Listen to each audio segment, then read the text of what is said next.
Welcome back. This is Hope Adon right here at Hope TV, where you look and you live.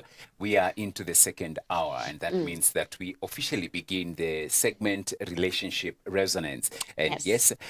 we told you and we have been hyping that in today's segment we are talking about how to step up for alcohol recovery. And our guests already in studio, ready, set, and open willingly opened what is it called her life so that we can get to learn Yep. learn and learn and be challenged as well. And so be ready. I can tell you that by the end of this show, we will be challenged. We will be the Absolutely. better versions of who God has called us to be. And so be part of the conversation. Hope TV Kenya across all our social media platforms. We are live on YouTube. That means you can share that link with a friend, with a family member, so that they can get to hear today's conversation. And also, I see Zabu is in studio as well, and he's helping us with the TikTok live as well. And so we are covered in all spaces. All round. Yes, so stepping up for alcohol recovery is our conversation. And karibu sana. And thank you for your company as well. Allow us to welcome our guest in studio, Wendy. Yes. Hi, good morning. Good morning. Good morning. Yes. You're well? Kabisa. Good to see you. Good to see you too. And thank you Yes. for accepting this invitation. Yes, I'm excited. Karibu. So maybe I won't have a lot of decorum, but I'm excited. You're Thank you, allowed. thank you for free. having me. Thank you for having me. Awesome. Karibu sana. Asante. As for purposes of someone who is maybe interacting with you for the very first time, Yeah. who is Wendy? Wendy is an enthusiastic daughter of God. Amen. I'm a lawyer by profession and an advocate. Yeah. I also teach on matters family law, succession, trust, and estate planning.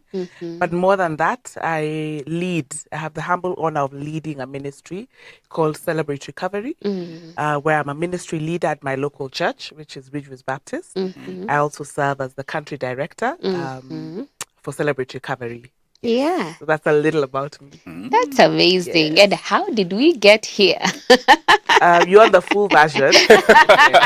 We have time. I can promise you that. Nice. But let's back it up a little bit to understand where your passion emanates from. Tell us your story. Okay. So born and raised in Nairobi, have two loving parents, two brothers, beautiful and a bigger Kinyanjui family. Went to primary school just in Nairobi, went to Consolata, and then I went to Kenya High. And there's nothing much there. It's now when I finished and went to pursue my law studies at the University of Nairobi that my story quite starts. Okay. Just before that time when you're doing driving and these little courses, Yeah. I started drinking. I started hanging out with people, then we started drinking. Yeah.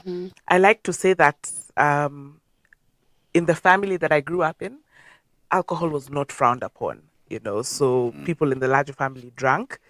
But when it was offered to me, I was not that excited to start drinking. Yeah. But it was never a conscious effort that, no, I'm not a person who drinks. And so started drinking. I lived at home when I was in campus. And so I used to tell my friends, I've got to do my damage between 8 and 5 p.m. Yeah. to go home. And we used to have 3-hour blocks of classes. So Yeah. maybe 8 to 11, 11 to 2, 2 to 5. So if a lecturer cancelled, I would come up with this bright idea and tell people, you know what, let's buy something, let's drink, we'll get high and sober up, and then go to class. Anyone here is wiser to know, trust me, Yeah. that never used to happen. Yeah. Yeah. But one of the things I ignored, but was very, very evident, was that I could not handle my alcohol. I was always the first one to black out for, where is Wendy? I'm a lala. Yeah. So later on, I learned that we Yes. have an enzyme called alcohol dehydrogenase, which breaks down the alcohol in our body. And so some people have high amounts, some people have low amounts. Basic term, we call it tolerance or capacity. Yeah. Right. Yes. Someone is a lightweight. And so, yeah. So continued drinking. By God's grace, I finished campus, joined the Kenya School of Law to pursue my postgraduate. I had started working, so now I was working. I was in school. I was partying heavily. And so I grew up at Ridgeways Baptist. but now I had moved out of home, and so I was living not too far from here. Before that, elsewhere, and so I joined a Bible study at church, did a plug-in program, was volunteering, and so I was living this double life. Yeah. You know, where I feel I enjoy the things of God, but there's this other side of me that's a little crazy. Yeah. Yeah. Yeah. And so whenever I would stand in front of a group of people, I would think, have I been with them? Have I gone to school with them? Have I taught them? Have I been to Bible study with them? Or have I been to the club with them? And I was the kind of girl who used to be on top of tables for woos. So Yeah. whenever anyone would ask or tell me, oh, you look familiar, I think I've seen you somewhere. Ooh. Just to be like, oh, I hope they don't what remember. version? Yeah. Like, Yeah. What version? Have you what seen version Yeah. do they know? Yes. And that cripples your confidence. Yeah. does. Yeah. It does. Yeah. And so I struggled with that, I have to say. Yeah. There are many, many stories. I can keep you here for a long time telling you stories Yeah. Yeah. kuchoma picha. But there are some that stand out, especially towards the end, the last few months, or maybe that year before I got to my breaking point. There are many times I would go out. So I had a day job. I worked in a relatively big law firm, Yeah. somewhere in Upper Hill. And so I had a day job. I love being a lawyer. And so I knew I could do my damage, you know, in the evenings. Yeah. And there are many times I went out on a Friday night. You wake up on Saturday and I'm like, okay, where am I? Okay, I'm home. The phone is on the charger. I'm in pajamas, but I don't remember. Yeah. I look at my phone. I'm like, okay, I Ubered. And I would remember maybe that night until midnight or 11. And I came home at 5 or 4. And I just never spoke about it. And you make those awkward calls to your friends for how was yesterday? And so I remember that beginning to worry me. I'm grateful that in the group of friends I was in, no one did anything nasty. But I recognize that it was just God protecting me completely. That's true. I've shared this with a few people, but I normally say there was one I remember very vividly. Was somewhere on Gong Road. We partied until morning. It's now Sunday morning. People are figuring out how to shake up and go to church. And so in the Koro I was in, they're like, oh, Wendy, please take so and so home and come back. And I was like, okay. I'm like, you guys think I'm the most sober? Sure. Yeah. And so I did. And I went to TRM. They lived behind there, Roy Sambu. And I went back to Ngong Road. And I don't remember that trip Wow. at all. And I mean, because I have a legal background, I recognize the gravity of that. I would have killed someone on the road. I would have killed my friends or I myself. And that was when it just started to dawn with, no, there's something off. Yeah. Yeah. And I remember asking a friend of mine, is this all there is to life? Were we supposed to Man. go to school, get a job, and is this it? Just feeling very shortchanged, feeling very unfulfilled. Yeah. And I remember my friend telling me, I don't know the answer, but I don't think you're in a good place. And we left it. So fast forward, 26th February 2018. It's a Monday morning. I'm living just up the road at State House Avenue. And I wake up and I have an overwhelming sense of hopelessness and helplessness. You know that your life is supposed to be going this way. You can see it going downhill. And I knew my lifestyle, the partying, the alcohol was a big part of it. Yeah. I had missed opportunities here and there, a few scholarships here, fellowships that I was supposed to go to because I was just too busy partying and doing all of that. So I wake up and, in fact, I say if there was a day I had considered ending my life, it was that day. Yeah. And maybe why I'm here this morning is because I know there are many other people Yeah. who have those kind of moments. Yeah. Very many. But I think for me, this one I couldn't shake off. Yeah. Yeah. I couldn't shake off. So I called my friend, told her what's going on. And she said, can I come and see you after work? And I said, no. Today, no. Let me tell on myself. picked up the call and called my dad. I felt like highest authority in the land after God is my Yeah. dad and Yeah. mom. So I called my dad and I called my dad and I just broke down. Yes, I broke down and I told him to come and I think there's something off and I need help. What I like to kind of ignore is that I walked to Sagret and just had shots. And then, I mean, it's a tough call. Yeah. So I needed a little bit of Dutch courage. And my folks came running. It's a tough call. Anyone who is a parent, that's not an easy call to hear from It's not. from a loved one. And my mom had heard of a place called Teen Challenge.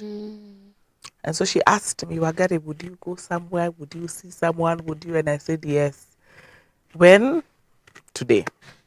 And so that Monday, all suited up, waiting to go to work, I went to rehab. Yes.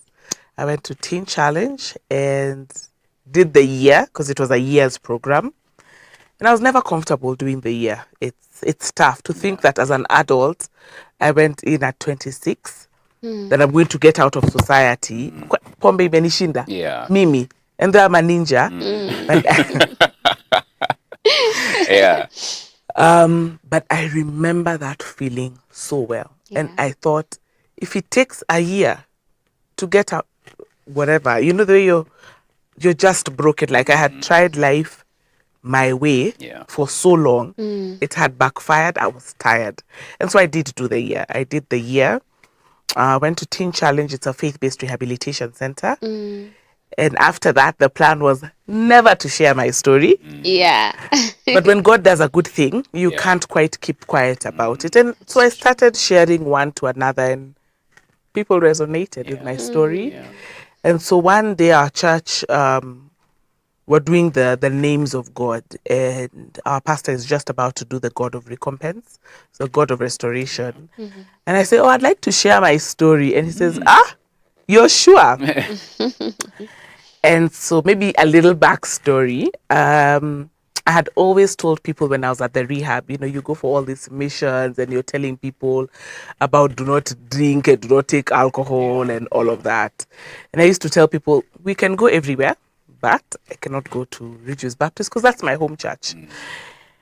And so one day, we're there and we have a combined chapel. And we have a guest speaker. And so the person arrives and I'm told, oh, Wendy, please open the gate for our guests. Wow. And lo and behold, I see my senior pastor, Pastor Wanje. Hey. Hey. Brought to you. Brought to me. And he's Didn't like, want oh, to Pastor go." Wendy, you work here. I'm just like, Oh my. I feel like the lost sheep, you condo. Anyway, he came, he had a wonderful sermon. We talked after that, and I just told him where I'm at. And he just asked me, can I come visit you? Yeah. He just went and got authority from my parents, and he started visiting me at the center. And that was just so special. Because anyone who's been to rehab, I mean, there is no lower you get than that. So just sit with him there. And so that was really nice. And so he started to walk with me even when I was out. I shared my story. Yeah. And there was such an overwhelming response. Yeah. So many people were reaching out to me and my family, just telling us what they were struggling with. And so now I was busy meeting people in the morning and in the evening. And I wondered, should I be a lawyer or a counselor? Yeah. And a lot of them, yes, there was alcohol and drugs, but there was a vast majority who were just talking to me about things that they're struggling with. Yeah. Issues in their relationships and marriages, issues of struggling with suicidal thoughts, issues of, grief and how overwhelming it is, issues of other addictions. Yeah. And I just wondered, man, I don't know. And so during that time, I remember this Bible. So this is a Celebrate Recovery Bible. And the auntie who recommended my parents to Teen Challenge had been to the US. She was looking for something to buy me. She knew she didn't get the book she was looking for, but she saw a Bible. It said recovery, and she thought, why not? My niece is recovering. Yeah. And I loved it. It's a regular NIV Bible, but it has all of these other features about recovery principles, about people's stories, people struggling with everyday things, and just felt like, oh, I'm not alone. Yeah. And so I just thought, I wish we had this ministry in my church, Yeah. in my community, in my society. Yeah. And so I took to learn more about it. I wrote this story down and I sent it to the founders. The founders being Pastor Rick Warren, famously known for Purpose Driven Life, and Pastor John Baker. And all I was saying is, would you be willing to equip me or come and start this ministry Yeah. in Kenya? And I said, going to rehab is good, but not everyone has that kind of opportunity. Because of my life circumstances, I'm not married, no children. I could get away from society. Yeah. There are not too many people who can do that. Yeah. That's true. You know? And so I wrote to them. I like to say I wrote, but I stalked them. I wrote on their website and their Facebook That and was their good. Instagram and their LinkedIn and their Yeah. everywhere. And I just thought, God, you know what? I'm just going to give it a try. I will try. If they say no, good, but at least I will You'll try. Yeah. And as God would have it, they all responded. Awesome. And they said they're willing to equip me. And so in 2020, I went to the US. I learned about Celebrate Recovery, got stuck there due to COVID. That was a good getting stuck. I won't say good, but no. No, no, It no. wasn't.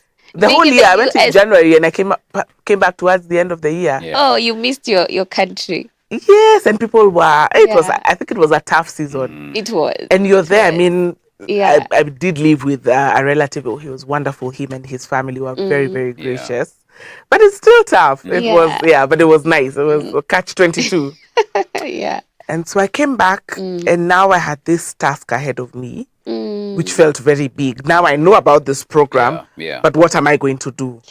And so I took to training my church about it. And then we launched it in 2021. So we just celebrated, we're just about to celebrate 4 years of this beautiful ministry here. I had the chance to speak at CITAM a few years ago. We launched it last year. Yeah. Wow. So they've just celebrated a year as well. Africa Nazarene is a year plus now. Another church where we just launched. And so we've been in the process of growing it. And I'm happy to tell you a little bit more about it. Yeah. Yeah. What does my life look like now? I did go back to legal practice. I went back to teaching. So I teach for a company called Centonomy. I do trusts and estate planning and just telling families to put their affairs in order. But more than that, I do ministry. I speak to individuals and families and churches and corporates about what does it take to care a little more for that person who is struggling, because I have been there. Yeah. When I quit my job, my boss didn't know about it. He was willing to come and visit me. But it means that you can be crumbling at your workplace and people don't know. Yeah. Yes. Yeah. So I'm passionate about just loving on people. You can be well dressed Yeah. and yet be crumbling. Yeah. That's And you know, so good.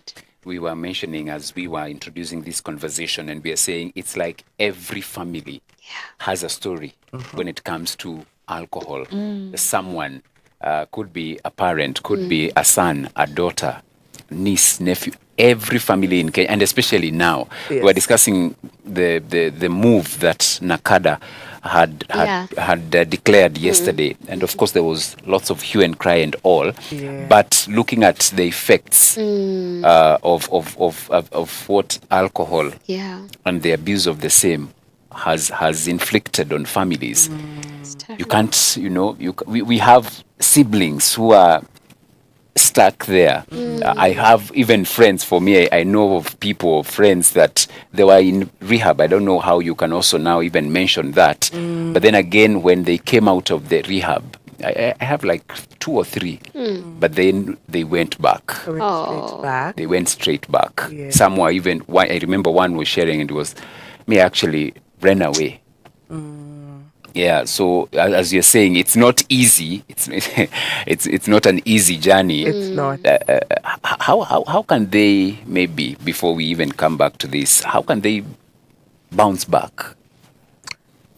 I think for me it's to recognize that there's always hope. Yeah. As long as someone is alive, there's Yeah. always hope. That's And I know it's tough for families and individuals who have had a loved one who goes to rehab and comes back and relapses over and over. Yeah. My prayer is always ensure that they see the need for them to be there. Because unless they see the need, then you can't force Oh, yeah. recovery on Yeah. anyone. That's true. And when I have those tough conversations, I tell people, you leave what your relative has told me. Do you think that you need help? When you look at your life and how it's going, do you feel that there is need? Yeah. Because that shift in mindset makes a whole lot of difference. Yeah. Yes. Yeah. And so that helps. And then even when people get out, a total shift in your social structure. So number one, I would advocate for programs that are longer. And I know there are programs that people go for a detox for 2 weeks or a month or 3 months, which is fine. Yeah. But sometimes people have struggled for years. I struggled with alcohol maybe for 6.5, 7 years. And so you're telling me that it's going to take 90 days to kick this thing, because it's not just the habit, it's the lifestyle. Yes, yes. It's what I do, it's what I run to. People see the alcohol, but it's really the numbing and the coping mechanism. Yeah. Yes. All right. So what a longer program does, and I believe Teen Challenge has captured that well, is that you develop a new taste for things. Yeah. So that you're learning, and you're learning to equip yourself with skills that you can use out there. But last but not least, a Christian program always helps. I like that. Because one of the things that people get wrong is clinging on to all of these things. Yeah. It's biological, it's hereditary, it's this. There may be some biological factors. Yeah. You may be predisposed. There may be some psychological factors as well. But there's a big part that God needs to come and actually That's help. true. Yeah. Yeah. Yes, I probably did 5% or less, and God, yes. I think we rely on willpower a lot. It's Jesus who needs to actually equip us Yeah. to Yeah. get through it. Yes. That is So I would love to take the credit. Yeah. But I tell people, the heavy lifting was done by God. And I was just like, just do it. Yeah. Yeah. Yeah. And when that changes, then the burden is on him. It's not, because willpower will fail you. Yeah. You cannot imagine how many times I would say, this week, I'm done, I've quit. On Sundays, Kwanzaa, I'm done. Then Wednesday, the fast comes Yeah. again. And Yeah. so, yes, yeah. That is so powerful. And I love that you mentioned that. And I think once we come back after the break, we will dig deeper, especially in how God plays part in all of it. Yes. So let's take a short break, sip some water. And then when we come back, we still have more with our amazing guests. I do hope that you're learning something today. See you in a short while.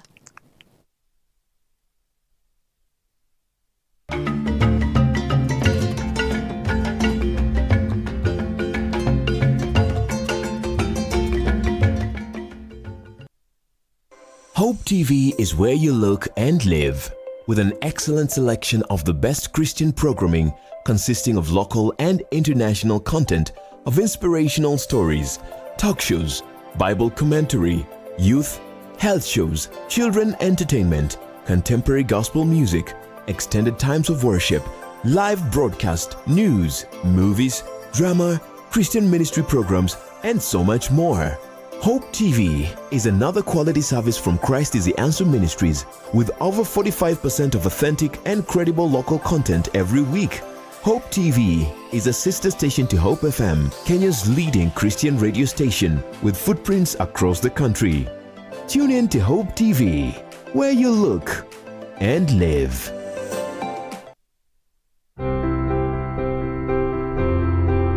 The Asian community in Kenya has been nationally recognized as the 44th tribe of the people of this great nation. For me, God is real in Christianity. I talk to Him, He talks to me. I fail, He forgives me. When I first read the first book of Genesis, it gave me an orderly sense of accounts of creation.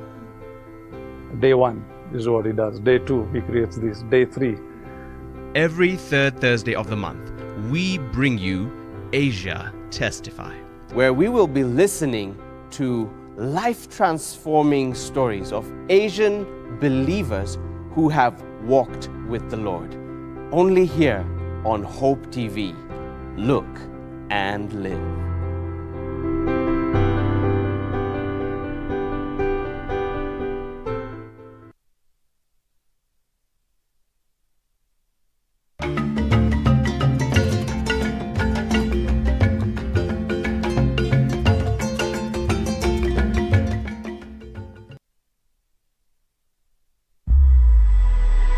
March Sitam Special. He's the God who raised up Moses in a palace only to use him in the wilderness, and raised up Joseph in the wilderness only to use him in a palace. Young person, God is at work within your heart. What does it say? He is at work. It's Him who is at work in you. If you are going to be successful in the service of God, it calls for sacrifice.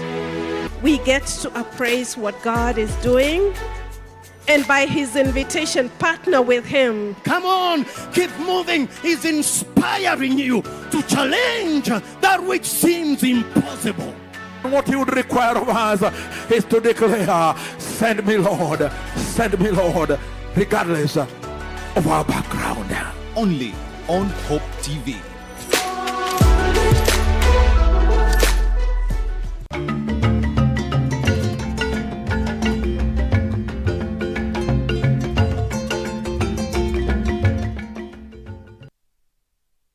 Amazing. We are back after that short break. I hope you are able to recess a little bit. We're back, and of course, the conversation is amazing. Celebrate recovery. That for me is not just a statement, it's a movement. It's something that is changing the lives of so many people, and it gives us so much hope to know that we can indeed celebrate recovery. Nothing is too difficult for God. With man, it is impossible, but with God, all things are possible. And before we went on break, Wendy, we were just talking about the God factor in all of this, which I know is a big part, because I was telling you on the break that I too also struggled, but then the God factor, just God helping me, really made a huge difference. And I want us to talk about it, because I think there's so many scenarios where people, as you said, go with self-will, that I got this, I can do it, only to find themselves failing over and over again, because the flesh is weak, even when the spirit may be willing. And I want us to touch on something that I see on page 29 of this booklet that you came with. Balancing the scale, whereby I'm seeing emotion versus a positive scripture, because I think this is a big part of it. There's what I may be feeling, there's what I'm experiencing, and what does the Word of God say about it? Maybe talk about the significance of bringing God in all of this, and also using these scriptures to ensure that even when we are feeling the way we are feeling, we can hold on to the truth of the Word. One of the things that happened when I was in rehab, I started to read the Bible afresh and just developed a love for it. Wow. Completely. And I started taking God to His Word literally. The way He says that He has exalted His Word above His name. And so what are some of those things that I feel, and how can I counter them in the Bible? There are many places in Nairobi that I see, and I'm like, it brings back memories, not good ones. People, places, pictures, whatever that looks like. And I have to tell myself, there's no condemnation for those who are in Christ. I've got to stand firm. I've got to believe that God will not condemn me for that life. He's forgiven me. Given me a clean slate, and our God is not a God of shaming. There are things I clung to. I tell people, I memorize this verse, that God will repay the years that the locust has eaten. And I said, God, you know the years that this locust has eaten. In fact, I've done an exposition on that, but every so often I'll say, sometimes the locust will eat. It talks about, other versions talk about like the canker worm and the palmer worm and what that looks like. And some of the years that the locust eats is because of our own doing. Sometimes it's things that have happened to us. But God says that He will still restore. And so I tell God, you know, it is on you. It is. And so clinging onto it really, really helps. So post rehab and post drinking, I didn't want a sober Wendy. I wanted a recovered Wendy. Sober just means I don't drink. Recovered means I am living a full life and thriving, and not counting days or it's been 5 years, it's been 2 months. It is, I have replaced that time, and I'm actually overflowing with, you know, abundance and all of that. And so that I'm passionate about, because alcohol is not a switch. There are times the thirst comes. There are things that I go through that I'm like, where? Okay. You know? A few years ago, I had a family member. My mom was unwell, and it was tough. And there was never a time I had wanted to have a drink like that. And so I tell people, even just community, to be able to surround yourself. I'll be talking about this shortly, but Celebrate Recovery is big on accountability partners and sponsors. Meaning, who is it that I can call when I feel like having a drink and say, you know what, I'm headed home. I feel like having a drink. Please just let's talk so that I don't get into a supermarket and get into the alcohol section. You know, I'm a single girl. So I go for dates every so often. And so I need to have the bandwidth to call someone and say, I went on a date. Let's talk so that in 40 minutes I'm not telling you the way I went to someone's house. Those kind of things. But you need to surround yourself with people who you can be vulnerable and tell the truth, because I don't believe Christianity is about the prim and proper things. It's actually getting into the meat of things, and how do you actually use the scripture, the Holy Spirit in our everyday lives? How do we invite him into our everyday lives? Yes. That's so good. And I love that aspect, because it's one question that so many people keep asking in terms of accountability. Should I call them accountability partners, support groups, and the importance of such, because as you said, there are moments that you will find yourself, craving for a drink and all. Also the aspect of the environment that you find yourself in. This includes the friends and all. How, for you now, how hard was it, even in terms of losing your friends? Some of the friends maybe that you're no longer now partaking to that life. And how easy or hard was it for you? It was hard. Yeah. It was starting over, like you're in nursery school, but as an adult, you're starting to make friends afresh. And so it was tough. I got a new SIM card, but obviously because of it was that. you put in your email and your account, and then all your contacts come back. Yes, So I have their contacts, but they don't have my new number. Yes. So that helped. And I stopped hanging out with I stopped calling them. I stopped reaching out to them, and I started looking for people who will not drink together. Yes. All right. That's really good. And it calls for a lot of intentionality to literally step away, because it's hard to change the habit when you have enablers all around you, people who are kind of fueling it completely. And I think I would love for us to also talk about this aspect.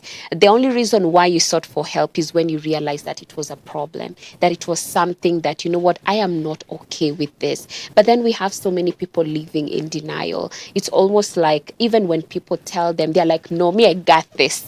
You know, I'm in Ikosawa. You use the statement of ninja. I'm in control. Me, I'm in control. I can handle it. I can do this. So talk about getting to that place of I can't do this on my own, and really leaving it to the Lord, that God, you created me. You know the only thing that can help me. This feels like as though I'm stuck, but only you can get me out of it. Talk about that acceptance that this is an issue. How does it contribute to the recovery? It's interesting you say that, because our first step and principle at Celebrate Recovery is stepping out of denial. Nice. And the principle says that realize I'm not God, and that I have the tendency to do the wrong thing, and that my life has become unmanageable. And so I tell people, look at your life. What is it that you're in denial about? Step out of it. Is it that, oh no, I'm drinking, but it's not too much?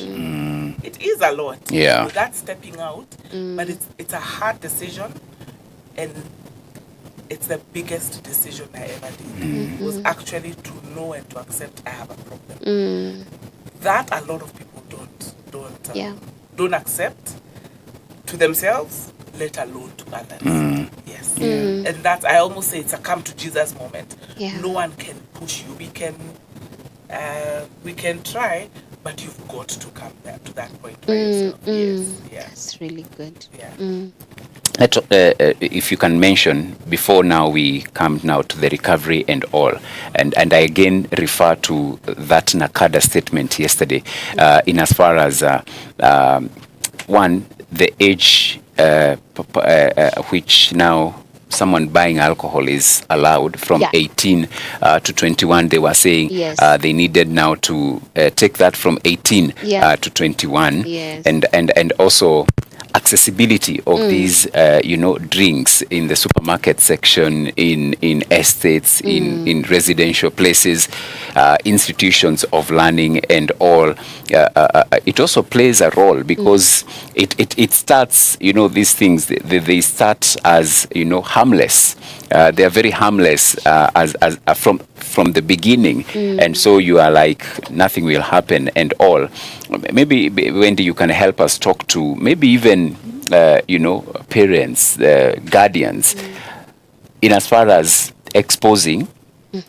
Because I heard even someone was talking about it in terms of, as parents, we go now even to the house and we are stocking drinks in our fridge and all, and then I'm actually even sending my daughter, my son, as you're coming from the kitchen, drink for me. Alafu unamwambia nisikupate then exactly with a bottle so maybe you can talk to parents and the dangers of such. I love the question because I do a lot of programs with children and teens, and maybe 80% of them, we do this questionnaire, and 80% of them start from home. It is available in their homes, it is accessible, and so that is a big part. And I believe children don't hear what you say, they see what you say. So that is a big part. Now, fast forward to when you have adult children and it's a concern, or teenage children and it is a concern. Dealing with it is a big part. And one of the things is for parents. And we've had forums where my mom has spoken about it, and my dad.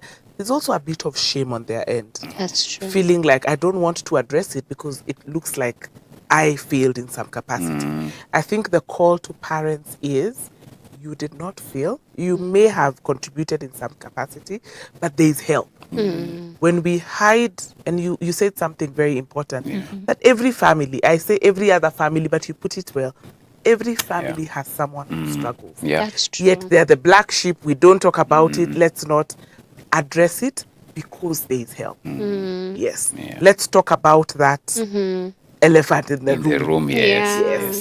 That's Let's really talk about good. it. That's really good. I see time is not on our side, but I would love to just allow you to give us your parting shot. And as you give us your parting shot, I think I would love to just be reminded of something that you mentioned with regards to, we look at the I don't know if it's the overlaying issue that this is the alcohol, they're taking the alcohol, but then there are reasons behind them. I think I would love for you to just touch on that more a little bit, so that we are not discriminating them because of what we see. We are not judging them because of what we are seeing on the outside. We have to dig deeper. What are the causes? Because if we handle the underlying issue, then we wouldn't see the emerging. That's the issue, the emerging issue. So as you give us your parting shot, maybe also touch on that. Okay. I'll just couple that with Celebrate Recovery. So Celebrate Recovery helps us deal with hurts, hang-ups, and habits. Hurts meaning, what are the things that have caused pain in your life? Is it dysfunctional families, tragedy, trauma, loss of loved ones? Even in adult relationships, is it family, friends, intimate relationships with your spouse or a partner? People have said and done things to us that they shouldn't have. But even us, if we're honest and humble, we have caused pain to other people. So when we don't work through the pain, we develop hang-ups. Hang-ups are how we see ourselves or others. And when we don't work through it, we may develop destructive habits. And so the destructive habits are what we see. It's the alcohol, it's all those things, sexual integrity issues, it's the addiction. And so Celebrate Recovery is saying that we want to find out what is the one or two things that come in between your relationship with God. When you see someone struggling with alcohol, we see the alcohol, but sometimes it's abandonment, it's rejection, it's the fear, it's all of those things. And so it's to ask ourselves, do we love these people enough to want to deal with a holistic person? Or are we going to kemea mwache kukunywa? But yes. I love that. Yes. So, I was going to say, I would love to invite people. We have a conference coming up. because we just felt a lot of people want to start the program and they don't know how to. Yeah. So we have a conference this August 13th to the 15th at Ridgeways. We're doing, we have a number of leaders from Sitam Valley Road and other institutions coming. But I would love to invite people. Yeah. Come and be equipped for yourself and then equip the institutions that you're in, from churches to schools to universities. It's not just about, oh, I'll pray for you. Let's actually be equipped to do a good discipleship program to restore the person fully to the covering. Yeah, awesome. And maybe because of the same, how can people get in touch with you so that in case they would want to sign up, they can reach you? Okay, so my number is, you can 0701 046625 or Wendy Kinyanjui at Gmail. Okay. That's the easiest. All right. Yeah. Thank you. Wow, this has been awesome. I mean, time has flown so quickly. I was checking my watch and wondering already, but this has been so good. Thank you, Wendy, for just opening up your heart, telling us your story, using your scars to literally heal other people. And may the Lord bless you, open the doors for you, and may He continue to elevate you, because purpose is born from those experiences that we go through. So I pray that the Lord will keep perfecting all that concerns you. Asante sana. And to our viewers, God bless you for watching. Thank you for tuning in this day. And I hope that you've been encouraged. If maybe this wasn't directly for you, but you feel there is someone who could really use it. For me, I know someone I'll forward this interview to. I hope you have thought about someone who this interview will really help and also free them to know that they can talk about it and they can be assisted. So from us, Kwaherini sana. My name is Beatrice Nudi, and I'll see you guys tomorrow on Beyond the Melody. Gigi, what are you talking about? Kesho on Men on Record. On Men on Record. 7 p.m. to 8 p.m. tomorrow night. Yes. When she earns more. Hiyo ni kali. Sana. When she earns more. When she earns more. Where? Itakuwaje pale nyumbani. That's a conversation we'll be having tomorrow. Yes. So make sure to join us tomorrow evening with Rev Jesse Mwai as we look at that very important conversation on Men on Record. And for me, I'm going to be having a lady called Renee Omondi, a gospel artist, and we're going to have an amazing fun time here on Beyond the Melody. So we'll see you guys in the morning and in the evening. Tupatane pale kwenye Men on Record. Asante sana. From us, it's Kwaheri for now.